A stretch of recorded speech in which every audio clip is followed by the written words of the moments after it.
And now, it's time for another Dice Tower review with Tom Vasel. Hey everybody, I'm Tom Vasel, and today we're taking a look at Cape May. Cape May is from Thunderworks Games, and I really like their stuff, although most of their stuff is kind of based in the fantasy world, like Role Player and all. This one here is, well, based on Cape May, which is a very nice place, and you're trying to have the best properties.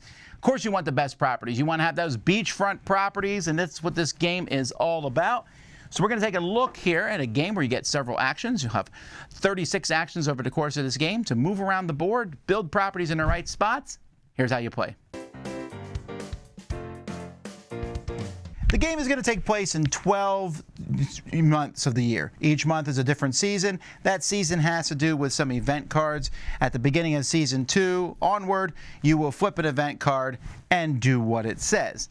Now, on a player's turn, and each player is going to take a turn, you're going to have some actions that you will take. There are different actions that you can do. Some of them use these movement cards. One of the actions you can do is to play a movement card, and you will move your guy, who starts all the way here at the top, that many spaces exactly. You then discard the action card. Another one of your action cards is pick all these actions is to pick all these cards back up in your hand. So once you play a movement card, you cannot play it again until you pick them up. Some cards cost more money to play. The lowest and highest, 1 and 7, each cost 2. When you're moving on the board, you're going to be moving around on these streets. Some streets have arrows on them, which means they are one way. You can't go the other way. There are some spots, if you land on them, something will happen. For example, there's a bird there. If you land on that spot, you're going to be drawing tokens from a bird bag. And these tokens, you're trying to get as many different kinds of birds as you can at the end of the game. And there's a few tokens in here that just give you straight points. After a player moves, if you are next adjacent to a property that's empty, you can build there. Now, each of these properties has a dot on it to show which spots are adjacent to it, and it's either going to be a square or a hexagon. If it's a square, you can build a cottage there, and if it's a hexagon, you can build a commercial property there. Now, the cost for these is based on the terrain. So you can see both of these are done in the dirt. So if I'm building a cottage, it's going to cost me 3 money. If I'm building a commercial shop, it's going to cost me 4 money. When you build something, it's also going to increase your income. There's an income track here on the side of the board, and players will be moving their income up as they do this. If you have a shop or a cottage in a spot already, you, instead of building a spot, can pay money to upgrade it. That's also going to increase your income, and you'll be replacing them with the respective plastic buildings that you have. And then finally, you can also upgrade this is a Victorian and a business. You can upgrade a Victorian to a landmark. This costs $10, and you just put this here where it's going to be worth a lot of points at the end of the game. And again, your chart here shows this. This is your player aid. This shows how many actions you have in turn, 3 actions, and the cost to upgrade to different things, and what kind of income it gives you.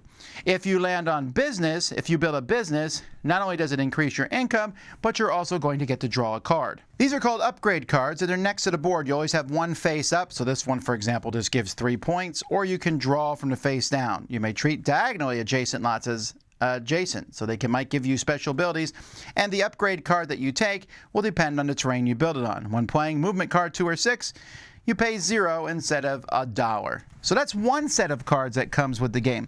But there's also activity cards. Now, activity cards are going to be gotten. You can take one. You can draw 2 cards and keep one as one of your 3 actions. But you can also play one as an action. And these provide all sorts of variety of things. For example, this lets you upgrade an adjacent thing for 3 less money, or 2 less money, depending on what you're doing. Here's more upgrading cards. This lets you upgrade, or you can move to a very specific intersection on the board, Beach and Broadway.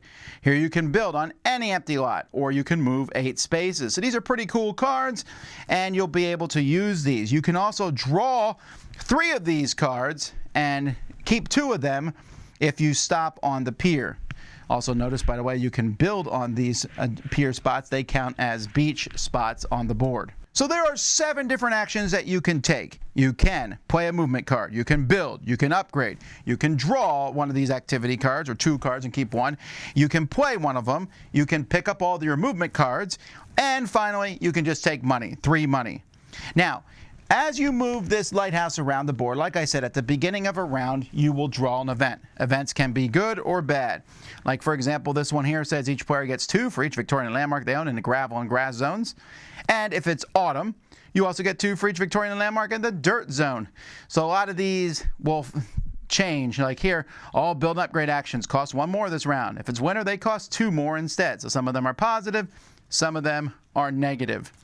And in between each season, there's an income phase where you will get the income wherever you are at along the board. You'll keep track of your income over there. You have a token for that, and if you get over 50 income, you'll flip it. When the game ends, which is after the last season, players are going to score. First of all, you're going to get points for each Victorian, that's the plastic upgraded building, and for landmarks with the white fence on it. They each count separately, and they're going to give you points based on what zone they're in. So you can see having them build in the stone zone, which is very near the beginning where you first come on the board, is worth less. Having them down on the beachfront is worth more. Then majorities. Whoever has the most buildings in each of the majorities will score you points based on, well, whoever has the most points. Some upgrade cards, I showed you get points. Birds will give you points based on a number of different birds following this chart here. And then there's some bonus cards. Each player will start the game with some bonus cards that give you points if you do something or other, and those will score you. For example, here we have the most commercial buildings, shops, or businesses in the dirt zone. This is 8 points at the end of the game, and it's even 2 more points if you also have the most cottages in this zone. Players will add up all their points, and whoever has the most points is the winner of the game. So these plastic pieces are pretty cool, and I really like putting them in this little white fence here. That looks fantastic. The board itself is nice, and big props to whoever put these dots on the spaces to know which spots are adjacent. That is fantastic. Now, one thing I don't like are the blue and green houses, or even the actual, it's kind of weird because these plastic buildings are so neat, but you're also going to be building other things. And I'll tell you what, when it comes time to see who controls an area, this is green, this is blue. With a board covered with these, the reds and yellows are a little easier to tell apart, but it's not that easy. And I found that to be a small bit of a pain. Other than that, though, the card quality is good, the art is good, the rules are well done. Didn't have to look up in the rule book what things meant. Yeah, it's pretty good components. I like the lighthouse as the first player marker there, the binoculars. It's very, very nice looking for sure. So here's the thing about Cape May is it is perfectly functional as a game. There's a couple problems I have with it. One is I think it's a little long. 12 months felt a little lengthy.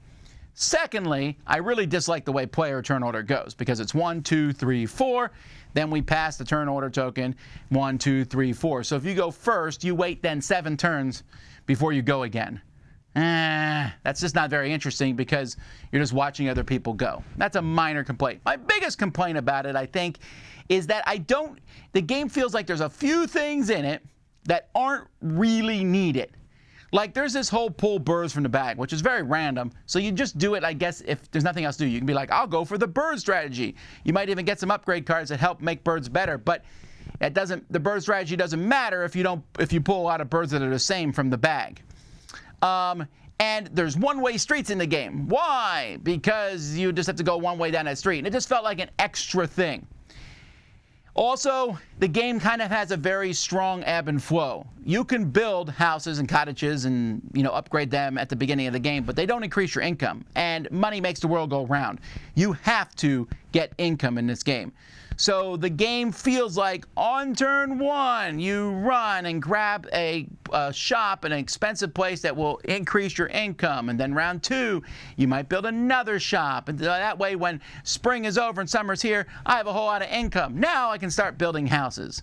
And I get that. That's the way a lot of games are. There's this, building up, getting the money. Oh, I'm getting money because all the things that provide income are not worth points at the end of the game. What's worth points at the end of the game? These little white fenced areas, these landmarks, they're worth a lot of points, and area control. I was surprised at how hard the bonus cards were to accomplish and then how few points they provide. Like if I build one of these landmarks on the beach, this is worth 11 points.